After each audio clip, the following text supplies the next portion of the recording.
again. It's a rich thing. First go to the file and choose open. Select this young man image, click open.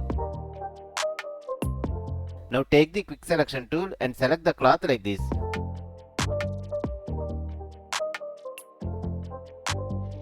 Now press Ctrl Z twice to create two duplicate layers from the selection. Hide the top layer, select the second layer. Now go to the adjustment layer options and choose solid color adjustment layer. Here select your color, click OK. Right click on this layer and choose create clipping mask. Go to blend modes and choose screen. Select and expose the top layer. Go to blend modes and choose multiply. Go to the adjustment layer options and choose levels adjustment layer. Here select the clip to the layer option. Adjust the highlight input levels like this.